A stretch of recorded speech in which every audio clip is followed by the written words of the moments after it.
সুরভি মল্লিকের শিরিন রায় চরিত্র এখন বাংলা সিরিয়ালের ইতিহাসে অন্যতম আলোচিত কিউট খলনায়িকা। তথ্য অনুযায়ী সুরভি মল্লিক শুরু থেকেই খলনায়িকার চরিত্রে অভিনয় করে দর্শকের মনে জায়গা করে নিয়েছেন। পরিণীতা ধারাবাহিকে তার শিরিন রায় চরিত্রকে দর্শকরা সুইট ফেসড ভিলেন বলে ডাকছেন। মিষ্টি চেহারা, স্বচ্ছন্দ অভিনয় আর মাঝে মাঝে কিউট এক্সপ্রেশন, সব মিলিয়ে তিনি খলনায়িকা হলেও দর্শকদের কাছে আলাদা জনপ্রিয়তা পেয়েছেন।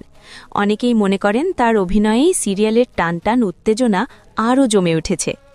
অন্যদিকে শিরিন রায় চরিত্রের জনপ্রিয়তা এতটাই বেড়েছে যে টলিপাড়ার আলোচনায় বারবার উঠে আসছে খলনায়িকা হয়েও কিভাবে তিনি দর্শকের কাছে কিউট হয়ে উঠলেন। আসলে তার অভিনয়ের স্টাইল, সংলাপ বলার ভঙ্গি আর মিষ্টি হাসিই এই ইমেজ তৈরি করেছে। তাই বলা যায় বাংলা সিরিয়ালের ইতিহাসে সবচেয়ে কিউট খলনায়িকার তকমা এখন অনেকটাই সুরভি মল্লিকের শিরিন রায়ের দিকেই ঝুঁকছে।